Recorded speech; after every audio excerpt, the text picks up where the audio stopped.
Responsabilidade socioambiental e segurança dos colaboradores são prioridades no planejamento do terminal da PASA Paraná Operações Portuárias.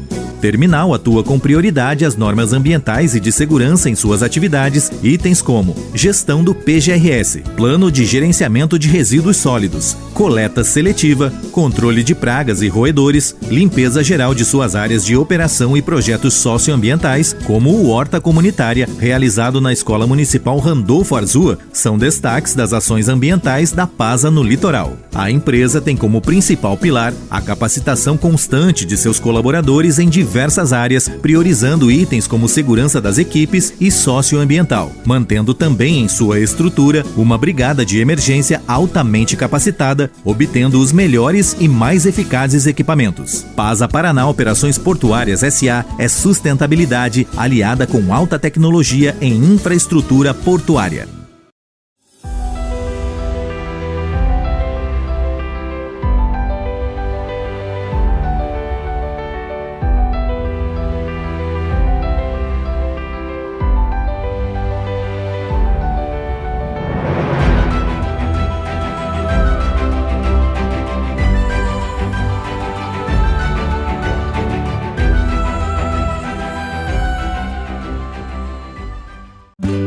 Sabe quem deve ser o primeiro a perceber os sintomas da dengue, zika ou chikungunya? Você. Se você está com febre, dor de cabeça ou atrás dos olhos, dor no corpo ou nas articulações e manchas vermelhas na pele, ou dor abdominal e náuseas, procure uma unidade de saúde.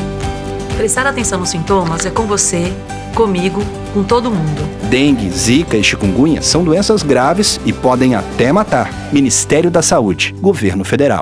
Para combater a Covid-19, a orientação agora é não esperar. Quanto mais cedo começar o tratamento, maiores as chances de recuperação. Fique atento. Ao perceber sintomas da Covid-19, procure uma unidade de saúde. E lembre-se, lave sempre as mãos com água e sabão ou utilize álcool em gel. E ao sair de casa, use máscara. Sintomas da Covid-19? Não espere. Procure um médico. Ministério da Saúde, Governo Federal. Curta e compartilhe nosso canal, se inscreva, ative o sininho e fique por dentro da melhor. Ilha do Mel. A rádio que você vê. Começa agora na Ilha do Mel FM, Ilha Ambiental. Um bate-papo com convidados, onde o assunto principal é a sustentabilidade, maneiras de suprir as necessidades do presente com recursos do meio ambiente sem afetar as gerações futuras. No ar, Ilha Ambiental. Olá, é um prazer estar mais uma vez aqui no Ilha Ambiental pelas ondas da 90.3 e também pelas redes sociais da Ilha do Mel FM. Bom, o programa Ilha Ambiental é um programa que tem uma preocupação muito grande com o social, com o financeiro e principalmente com a conservação do meio ambiente. E eu digo financeiro porque, afinal de contas, o nosso litoral e principalmente a nossa Paranaguá deve crescer, mas sempre preocupando-se, claro, com a conservação do meio ambiente. Por isso, o nosso slogan, vislumbrando o futuro com consciência. Bom, e mais uma vez o programa Ilha Ambiental está no ar, trazendo informações da Baía de Paranaguá e, claro, tendo sempre a preocupação de cuidar do que é nosso. E, claro, mostrar as belezas aqui da nossa região. É importante que tenhamos sempre a consciência social, mas o desejo de crescer socialmente, financeiramente, economicamente, para que tenhamos uma Paranaguá cada vez mais forte e, claro, vislumbrar sempre o futuro com muita consciência ecológica. PASA Paraná Operações Portuárias S.A. Situada em Paranaguá e estando em constante evolução, é o primeiro terminal especializado no embarque de açúcar a granel da região sul do país. E mais uma vez, inova em sua infraestrutura, agregando cada vez mais tecnologia e eficiência em suas operações. Implantado em 2002, o primeiro armazém possui capacidade de 54 mil toneladas. Em 2005, com a construção do segundo armazém com 120 mil toneladas, a PASA triplicou sua capacidade de armazenamento, passando para 174 mil toneladas.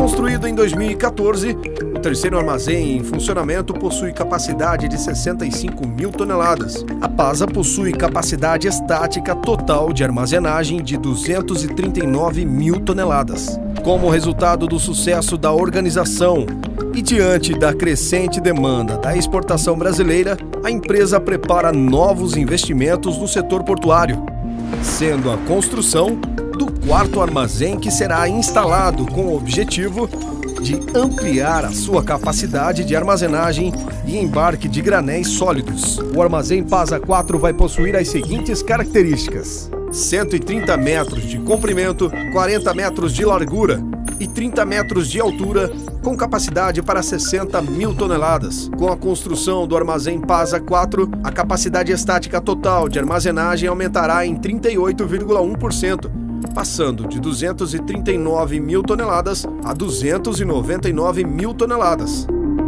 O novo armazém contará com uma correia transportadora aérea com capacidade para 1.250 toneladas hora, que será interligada aos sistemas de recebimento rodoviário e ferroviário da estrutura já existente. Seu sistema de embarque será através de 2 correias transportadoras, que irão alimentar 2 elevadores de canecas. Por sua vez, alimentarão 2 balanças de fluxo com capacidade para 2.500 toneladas. Será construída uma nova linha de embarque, onde esta nova correia transportadora se conectará ao sistema já existente e também será instalado um novo ship loader. Todas as correias serão de borracha vulcanizada, com proteção anti-chamas, montadas sobre roletes especiais propriamente desenhados para o suporte necessário.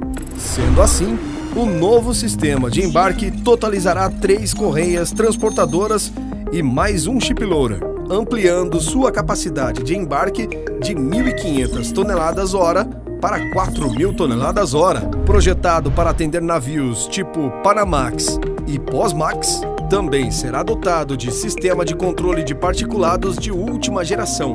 Tendo em vista as novas ampliações de armazenamento e embarque, a PASA investe mais uma vez em eficiência e agilidade, mantendo seus padrões de segurança, responsabilidade socioambiental e qualidade nos serviços prestados. A PASA tem a satisfação de apresentar este investimento de mais de 118 milhões de reais, contribuindo com a movimentação e crescimento das exportações do Porto de Paranaguá e do Brasil. PASA, Paraná Operações Portuárias S.A. Você sabia que o descarte correto de lixo pode garantir a segurança dos coletores? Além disso, a destinação correta de materiais tóxicos também contribui com o meio ambiente. Pensando nisso, a Secretaria Municipal de Meio Ambiente de Paranaguá fez um alerta para que a população conheça mais sobre o descarte dos materiais para evitar acidentes. O coletor de lixo trabalha para manter a cidade limpa e para garantir mais qualidade de vida para todos nós. Portanto, ao descartar seu lixo, pense nesse profissional e seja consciente. Como fazer isso? É simples. Use sacos de lixo resistentes e amarre bem para evitar que os resíduos vazem. Não jogue seringas, agulhas ou materiais tóxicos no lixo comum. Embale vidros quebrados e objetos cortantes antes de descartá-los. Lembre-se, lâmpadas e seringas não podem ser descartados no lixo orgânico ou no lixo reciclável. Manter a cidade limpa é uma responsabilidade de todos nós.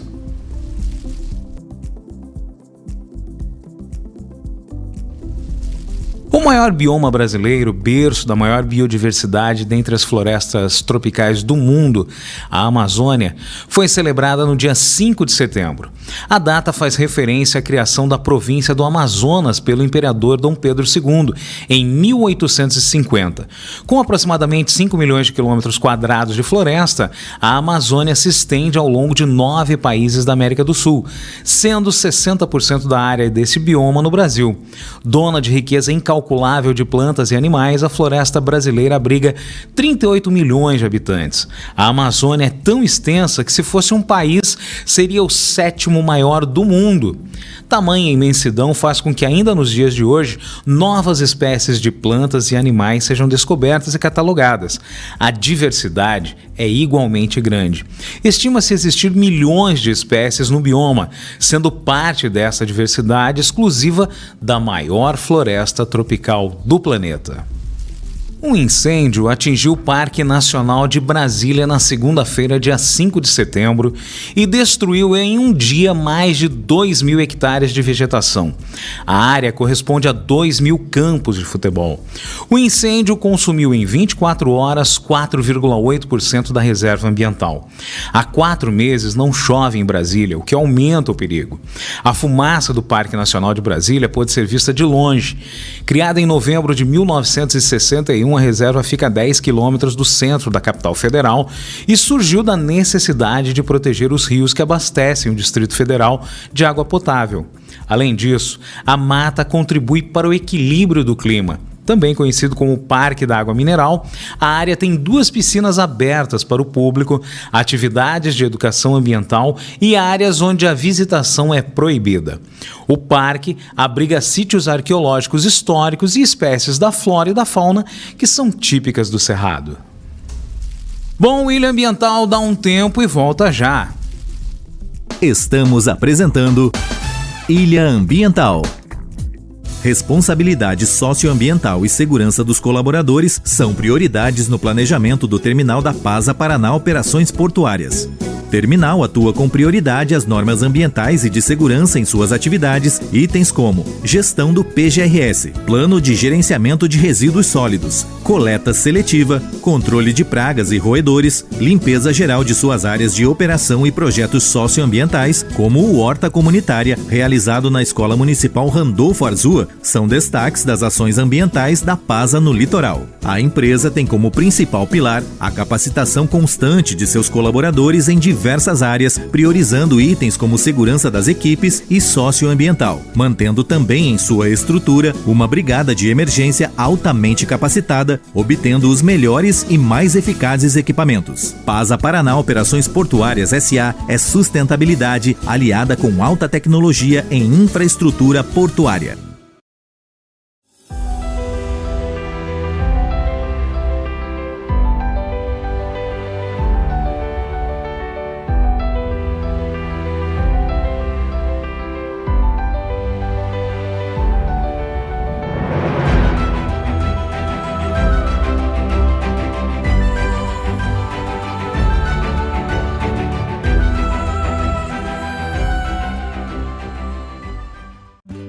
Sabe quem deve ser o primeiro a perceber os sintomas da dengue, zika ou chikungunya? Você. Se você está com febre, dor de cabeça ou atrás dos olhos, dor no corpo ou nas articulações e manchas vermelhas na pele, ou dor abdominal e náuseas, procure uma unidade de saúde.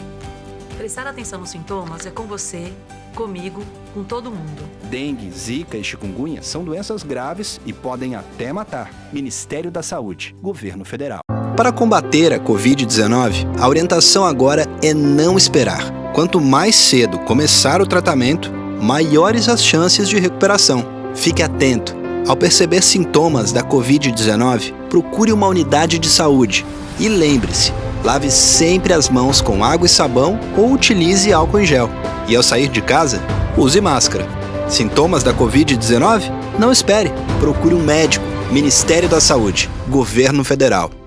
César reduz a mortalidade infantil no país, se fazendo presente. Luana previne o câncer de mama e de ovário, sendo uma empresária parceira. Sandra muda histórias, sempre que fortalece e orienta uma família. Os benefícios da amamentação são para toda a vida. Amamente seu filho até os 2 anos ou mais. Apoie a amamentação. Proteger o futuro é papel de todos. Curta e compartilhe nosso canal, se inscreva, ative o sininho e fique por dentro da melhor. Ilha do Mel. A rádio que você vê. Voltamos a apresentar Ilha Ambiental. Estamos de volta, esse é o programa Ilha Ambiental pelas ondas da 90.3 e claro pelas redes sociais da Ilha do Mel FM, a rádio que você vê. Muito bem, vamos então agora ao contato com as comunidades, a participação da comunidade aqui no Ilha Ambiental. Na Ilha do Mel é um lugar tranquilo, um lugar que não tem ainda muita violência. Tu anda à noite ainda nas trilhas, caminha em belas praias, né? A gente se sente à vontade, como se fosse um fundo de casa. E fica assim, ó, é maravilhoso a Ilha do Mel. E gosto de lá, a minha vida está sendo bem aproveitada na Ilha do Mel. E a gente recebe o turista. Precisamos ter um pouco mais de infraestrutura na Ilha do Mel para poder receber os nossos turistas e a comunidade toda ganhar nesse aspecto. Na realidade, todo mundo, né? Quando se faz as coisas certas. O turista, ele tem a opção de passeio. Nós temos o farol, que é muito bonito, tem uma visão excelente. É uma subidinha, é alto, né? Mas lá de cima se vê tudo. Do farol, dá para ir ao forte, que é uma caminhada. O forte era no tempo do Dom Pedro, então veja bem que sensação gostosa. Tem ainda eu não sei, as cabines onde os soldados ficavam de guarda. Então veja bem, você entra lá, imagina que 1000 anos atrás tinha uma pessoa aí, né? Uma pessoa que nem nós. E isso tem que ver nesses locais históricos, que teve vida humana. Depois, como diz, as praias, a Praia Grande, e nós temos o caminho pela praia para Encantadas. Encantadas é outro lugarejo que tem na Ilha do Mel. Não tem, pessoal de Encantadas não tem contato com o pessoal de Brasília, a não ser caminhando pela praia, no mar, e às vezes a maré impede, ou em barco, pequenos barcos que levam lá. Encantadas também é um lugar muito bonito, tá?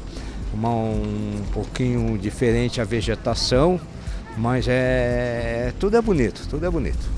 Muito bem, esse foi o contato com as comunidades. Você pôde acompanhar um pouquinho mais das belezas aqui da nossa região. E se você quiser participar, fique à vontade, mande um vídeo aqui para o Ilha Ambiental. Você envia pelo WhatsApp 984142231. Lembrando, um vídeo com até 2 minutos com o celular na horizontal, claro, mostrando a beleza da localidade onde você mora.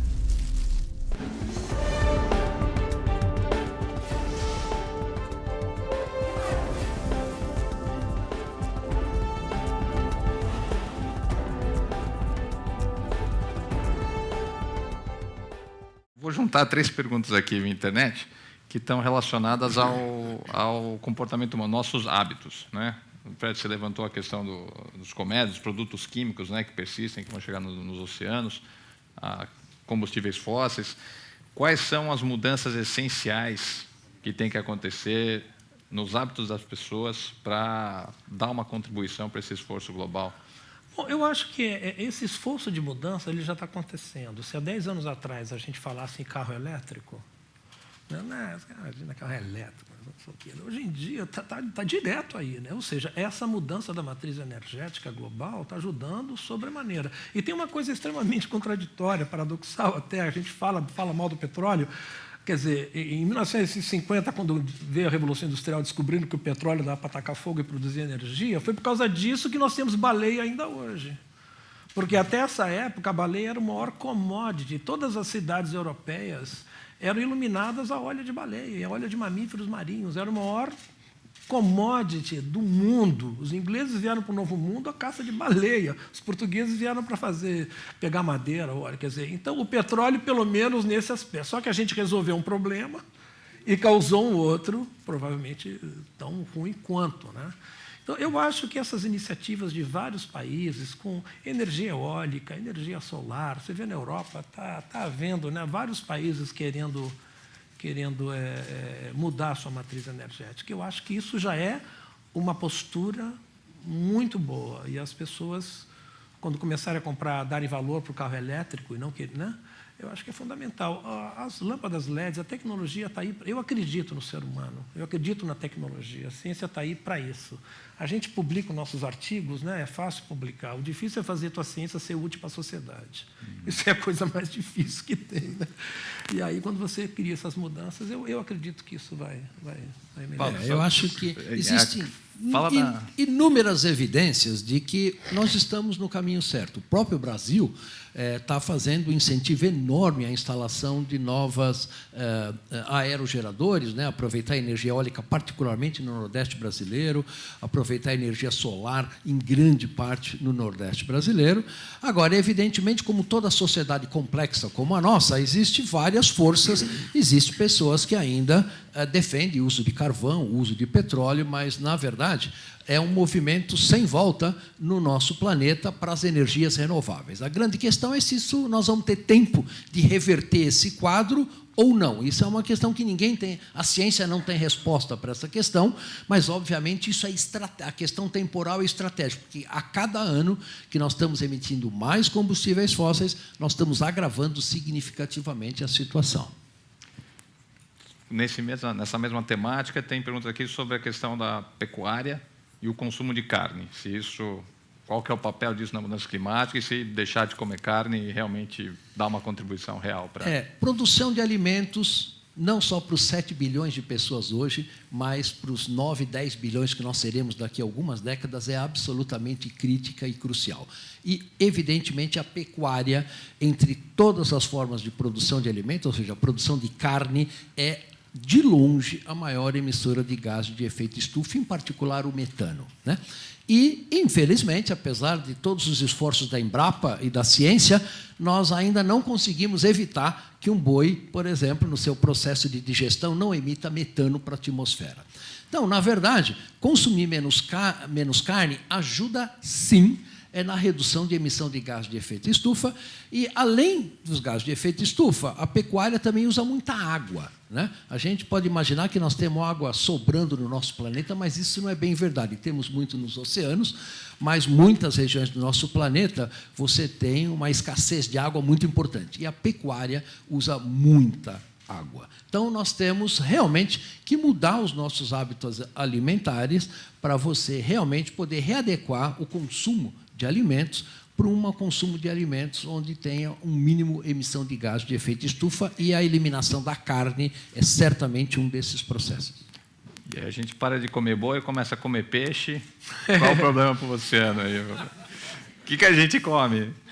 Não, eu acho que existem formas de você produzir alimento. Evidentemente que se o homem continuasse hoje como ele estava no Neolítico, há 8.000 anos atrás, caçando, não haveria. Infelizmente, nós tivemos que enveredar por essa forma, com essa revolução verde que houve na década de 60, né? Produzir muito mais grãos por hectare, né? A história mostra que aqueles que conseguiam produzir muito mais alimento dominavam as sociedades, né?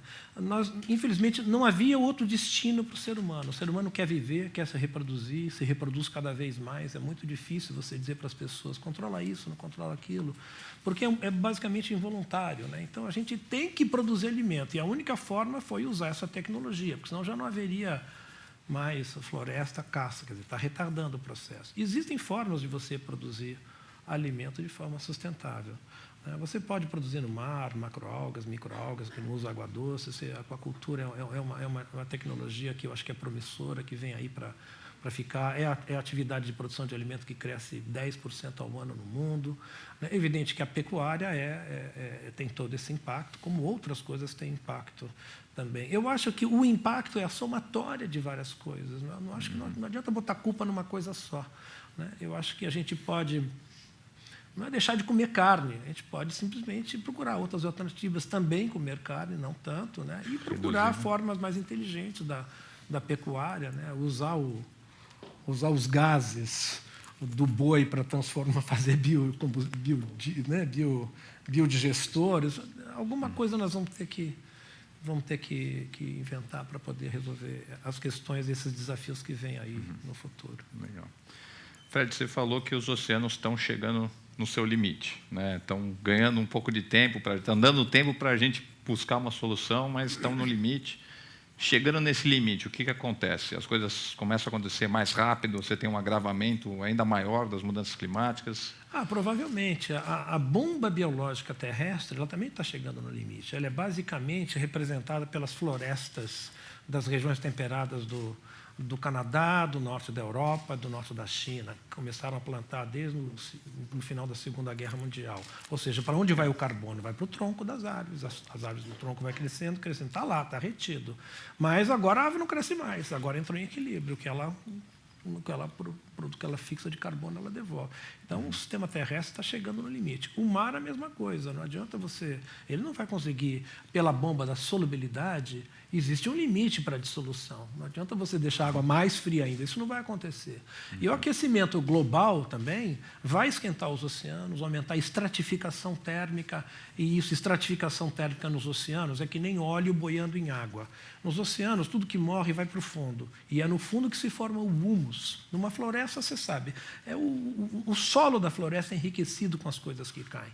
E aí esse solo que é remineralizado e volta para a árvore através de nutrientes. Nos oceanos, esse solo, entre aspas, é, na verdade, a zona escura, iluminada, onde fica ali, tá certo? Quando o oceano é estratificado fisicamente, a água é mais quente na superfície, ela é mais leve. Então, funciona que nem óleo em água. Né? Não deixa misturar. Como não deixa misturar, os nutrientes que estão lá embaixo, que dependem de ventos para poder chegarem na superfície de volta, fica mais difícil. Alguns outros cientistas dizem o contrário, que o aquecimento vai fazer com que as células os gradientes de pressão atmosférica vão ser muito mais intensos, os ventos vão ser muito mais fortes, e os ventos fortes na superfície vão chacoalhar, vão misturar isso muito mais. Então, é difícil prever.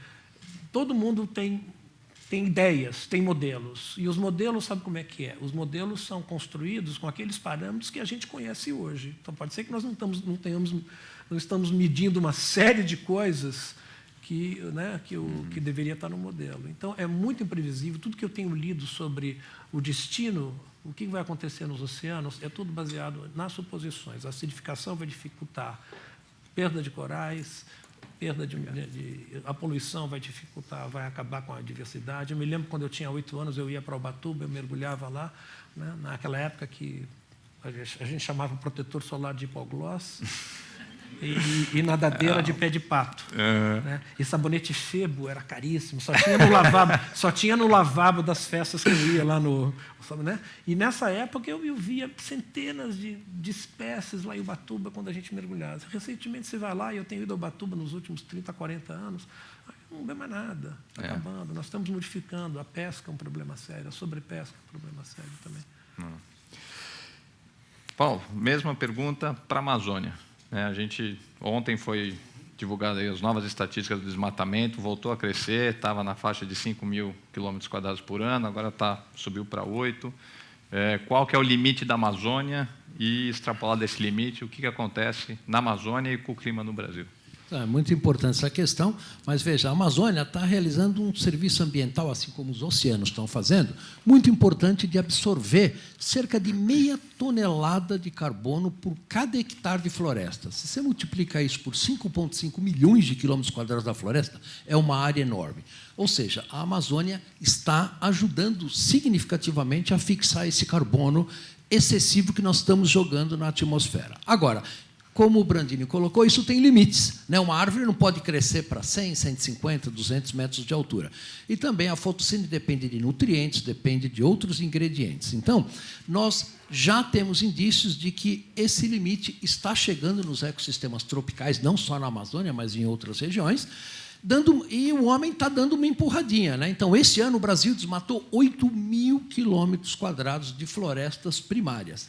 É uma área muito, muito grande, e este carbono desses 8 mil quilômetros quadrados foi todo para a atmosfera, agravando ainda mais a questão do aumento dos gases de efeito estufa. Então, nós temos realmente que fazer desmatamento zero na Amazônia, como o Brasil prometeu nas suas obrigações com o Acordo de Paris, reflorestar da ordem de 10 a 12 milhões de hectares na Amazônia, para você ajudar esse serviço de absorção de carbono e, com isso, a gente tentar ganhar algum tempo para trocar a nossa matriz energética no planeta como um todo. Então, isso é uma tarefa enorme que o Brasil dificilmente vai conseguir fazer sozinho. Nós precisamos de mecanismos financeiros internacionais para implementar isso, e nem é justo a gente pagar essa conta sozinho, né, aqui cá entre nós. Então, como nós vamos fazer internacionalmente arranjos para quem paga essa conta, são questões muito importantes. Mas a Amazônia está fazendo o seu papel hoje, mas ela tem um limite que nós estamos chegando muito próximo desse limite. E qual é a influência da Amazônia no clima aqui de São Paulo, né? Nós estamos em São Paulo e tem essa discussão muito forte sobre até que ponto ela influencia as chuvas em São Paulo ou não. Como é que está o conhecimento científico? É muito importante a gente perceber o seguinte: a atmosfera é um sistema aberto. Uma molécula de ar que cada um de nós está respirando aqui já foi respirado na China, na Groenlândia, no Alto Rio Negro e assim por diante, né? O ar circula pelo planeta todo, né? E muito mais rápido do que, por exemplo, circula os oceanos, também fazem esse papel, mas a atmosfera é muito mais rápida nessa questão. E a Amazônia é absolutamente estratégica para processamento de vapor d'água para toda a América do Sul. Não há molécula de água, quase não há molécula de água que chegue no Cerrado Central, onde nós produzimos soja e todos os produtos da agropecuária, que não seja processado pela Amazônia. E, obviamente, se você desmatar numa área muito grande da Amazônia, você diminui esse fluxo de vapor d'água, alterando o clima e a precipitação e a chuva aqui no sul do país, né? Então, a Amazônia é, sim, extremamente importante, né? Não para eventos individuais de seca, aqui em São Paulo, como nós temos ao longo dos últimos anos, mas preservar os serviços ambientais que todos os ecossistemas do nosso planeta fazem, do qual nós dependemos, é absolutamente essencial para a sustentabilidade do planeta a médio e longo prazo. Legal. E, pegando carona nisso, tem a pergunta aqui sobre a importância das unidades de conservação, né? Os parques nacionais, reservas biológicas, tal, tanto no oceano quanto nas florestas. Quer dizer, a mudança climática é uma coisa que não observa barreiras, né? Você pode cercar uma floresta, um recife de coral de guardas armados, não tem jeito, a atmosfera chega lá, a água vai chegar. Então, qual a relevância dessas áreas protegidas para o combate às mudanças climáticas? No caso da Amazônia, é muito importante, né? É uma fração muito significativa da área da Amazônia se trata de reservas indígenas e áreas protegidas, e isto joga um papel muito importante na redução do desmatamento. Não impede o desmatamento, existem áreas protegidas que são invadidas, etc. e tal, mas nós precisamos melhorar a governança, ou seja, o governo brasileiro precisa governar a Amazônia, né? Fazer a lei ser cumprida na região amazônica, porque ela é só parcialmente cumprida, e implementar, por exemplo, políticas de preservação das áreas protegidas e da floresta em geral. E isto é absolutamente estratégico para o país, não só cumprir seus acordos internacionais, como também interessa aos brasileiros a proteção desse bioma amazônico. Sem ele, nós vamos ter sérias dificuldades de sustentabilidade, por exemplo, para a produção de alimentos no Brasil Central, né? Então, as áreas protegidas jogam, sim, um papel muito importante, e a gente tem que ampliar essas áreas protegidas e garantir a sua proteção cada vez mais. Nos oceanos, Fred. Eu tenho uma opinião bastante particular em relação a áreas marinhas protegidas nos oceanos, justamente porque os oceanos têm uma conectividade enorme, né? Então, você encontra hoje mercúrio em atum no meio do Oceano Pacífico, DDT em peixe lá na Antártica, né? Então, o problema da contaminação ao longo da zona costeira é tão grave que ele não existe hoje em dia nos oceanos nenhuma região que a gente chama de pristina. Não existe, esqueçam isso, esqueçam. Então, eu me preocupo mais com as áreas marinhas desprotegidas, com os outros 98% que não são áreas marinhas, porque esses estão ameaçados. Na minha opinião, os oceanos são tão importantes do ponto de vista de ecossistemas numa escala global, de produzir, controlar o clima, controlar a temperatura, produzir oxigênio. A sua biodiversidade é tão importante na pesca, na escala regional, que eu acho que o oceano inteiro devia ser protegido. Isso você consegue com a educação das pessoas, tá certo? Agora, eu acho que, por um lado, né, é um alerta, né, pelo menos é um banco de diversidade que você pode... Eu acho que é uma coisa provisória, paliativa, mas ela não vai ser suficiente. Não adianta nada você proteger recifes de coral, essas coisas, como eu tive em Belize, no Caribe, que tem um atol lindo, maravilhoso, e é uma área marinha protegida e uma fatia da pizza desse atol.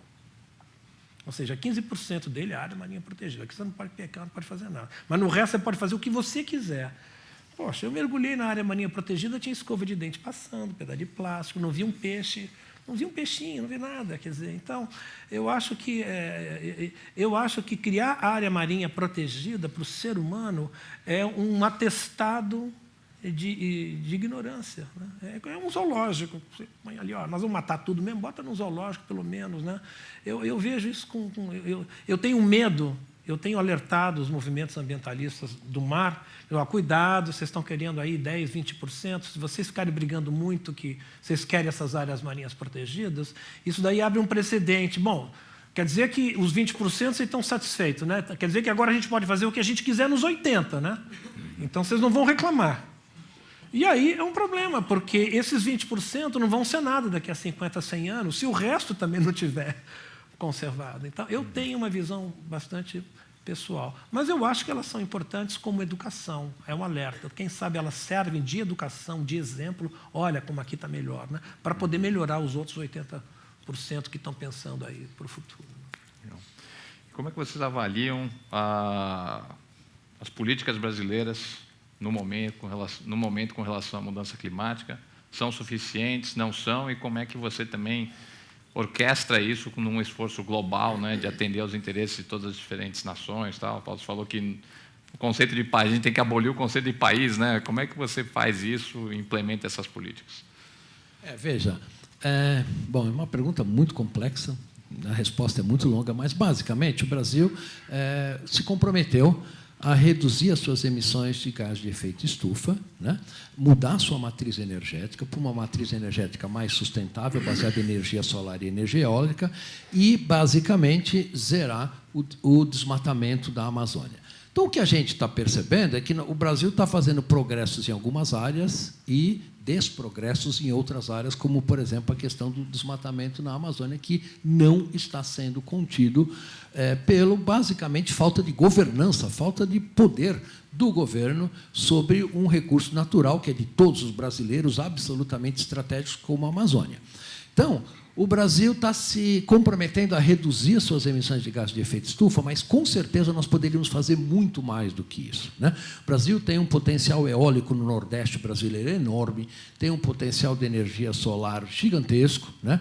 Então, veja, na Inglaterra e na Alemanha, países que têm muito menos incidência de radiação solar do que o Brasil, eles já têm uma fatia enorme da sua matriz energética em energia solar. Por que nós não temos isso? Falta de visão do governo de médio e de longo prazo. Existe tecnologia para fazer isso, os preços são competitivos. Hoje, se você monta uma usina termoelétrica ou você gera essa energia por energia eólica, hoje é praticamente o mesmo preço. Então, não é uma questão de preço, é uma questão de cultura, é uma questão de centralização da geração de energia, né? Você tem um sistema mais descentralizado, você tem menos controle sobre esse sistema, como é o caso de energia eólica e energia solar.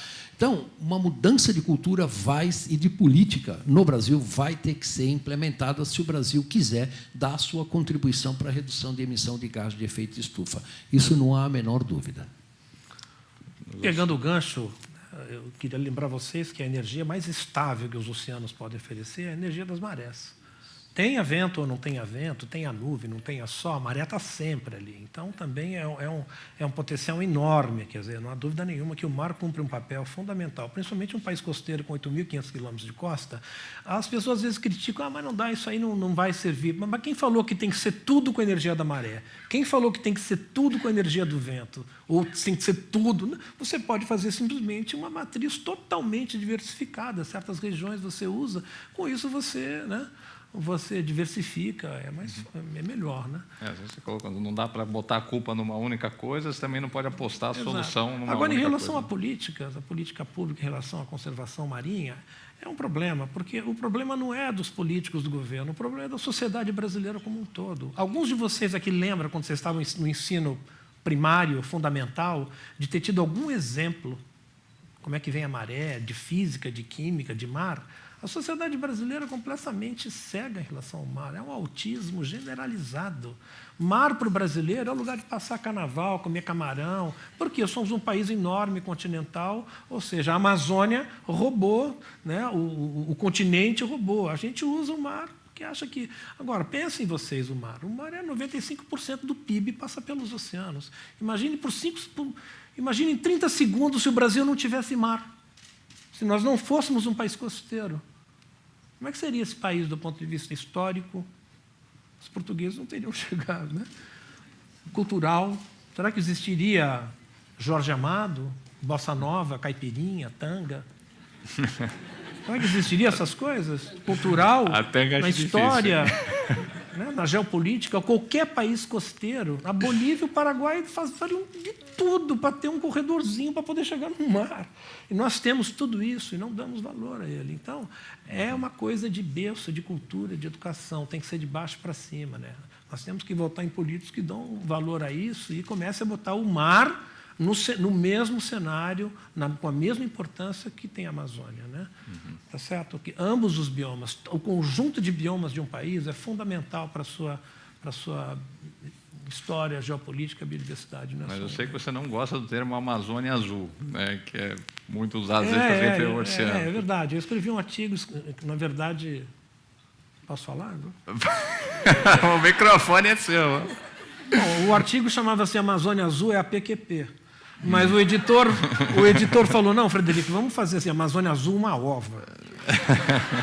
Tudo bem, põe aí e tal, mas a mensagem é a mesma. Se vocês forem no Google, vocês colocarem Amazônia Azul, uma ova, eu relato lá exatamente o porquê que a Amazônia, que o mar... não é Amazônia Azul, é mar, é o mar. O problema é isso, o autismo é tão grande e a Amazônia passou a ser o foco, que para poder botar um pouco de foco, vamos usar o nome Amazônia aí para ver se eles olham para o mar. Mas ambos são importantes. Não é só um, não é só outro. Né? Tudo tem que ser visto. Nosso tempo está chegando ao final. É uma pergunta aqui bem interessante. Paulo, que você falou, Paulo, que ainda dá para reverter, tem solução, né? Precisa ser rápido, mas tem solução. E também a gente sempre fala de mitigação, né? Que é reduzir as emissões e, ao mesmo tempo, a gente tem que se adaptar às mudanças que já estão acontecendo e se adaptar para o que pode vir para frente. Se a gente tem condições de se adaptar e lidar com o problema, por que se preocupar em resolvê-lo? Boa pergunta. Em primeiro lugar, reforçar essa questão. Essa questão tem solução, não é o fim do mundo, né? Nós vamos sobreviver, nosso planeta vai sobreviver, né, à questão das mudanças globais, só que nós vamos ter um planeta, não há a menor dúvida, diferente do que nós tínhamos há 100, 150 anos atrás. Este planeta diferente vai ter um clima mais inóspito para nós e para as demais espécies biológicas, né? Nós vamos sofrer dificuldades socioeconômicas que a gente não sofre hoje e assim por diante. Agora, se nós deixarmos ao bel prazer, né, não implementarmos políticas públicas que mudem a estrutura social que nós temos hoje, baseado no consumismo, baseado no uso sem limite dos recursos naturais do nosso planeta, eu acho que não precisa ser muito esperto para perceber que isso não vai dar certo, né? Nós precisamos realmente cuidar da nossa casa, que é o nosso planeta como um todo, muito melhor do que a gente tem feito hoje, né? E, para isso, nós precisamos de políticas públicas.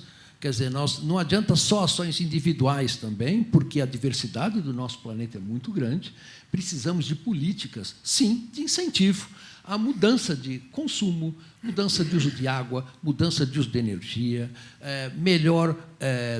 forma mais eficiente de produzir alimentos, formas mais igualitárias e distributivas de distribuir a renda no nosso planeta, porque, veja, a África tem 1,2 bilhões de pessoas, a China e a Índia mais 3 bilhões.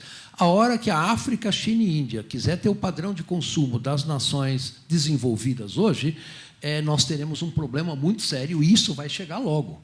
Então, nós precisamos agir, sim, e precisamos agir com políticas públicas eficientes e baseadas em ciência, porque a ciência é muito importante para dirigir quais políticas públicas vão ser mais eficientes, quais são as questões mais prementes. Isso tem que ser identificado pela ciência e a ciência passar isso para os formuladores de políticas públicas para estruturar e implementar políticas públicas a mais eficientes possíveis, e nós não temos muito tempo para perder. Se nós formos fazer isso daí daqui a 50, 60 ou 100 anos, vai ser muito mais difícil para implementar, vai custar muito mais caro e os efeitos vão ser muito piores para nós mesmos. Fred, qual a lição de casa aí para os governantes e para os cidadãos? Eu acho que tudo está na educação. Há 40 anos atrás, eu assisti uma palestra de um japonês na Alemanha, muito tempo atrás, e ele falou uma coisa que talvez hoje soe muito como um clichê, mas vale, né? Ele falou um negócio fantástico, eu nunca mais me esqueci. Era uma palestra sobre sustentabilidade, 40 anos atrás. Ele disse, se você quer prever para daqui a 1 ano, plante trigo. Se você quer prever para daqui a 10 anos, plante árvores. Se você quer prever para daqui a 100 anos, eduque o seu povo. É isso. Eu acho que se você... Para que educação ambiental? A educação ambiental é porque a educação é ruim. A educação é ruim, por isso que tem que educar. Porque se você educar as pessoas de uma forma ampla, eles vão entender que o meio ambiente faz parte da nossa vida, né? Então, eu acho que a educação é o que vai mudar a próxima geração e vai criar uma nova geração política.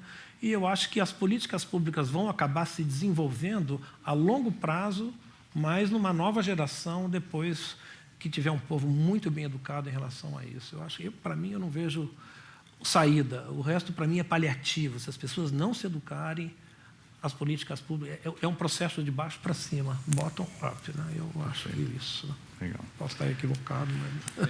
Obrigado, Fred. Obrigado, Paulo. Pessoal, obrigado pela presença. Pessoal que assistiu. Paulo. Muito bom mesmo. E estaremos de volta em 2017. Conto com vocês aqui. Obrigado, gente. Até o ano que vem. Bom, o programa Ilha Ambiental chegou ao fim. Semana que vem tem mais, aqui pelas ondas da 90.3 e também pelas nossas redes sociais, YouTube e Facebook. Um forte abraço, fiquem todos com Deus e até semana que vem.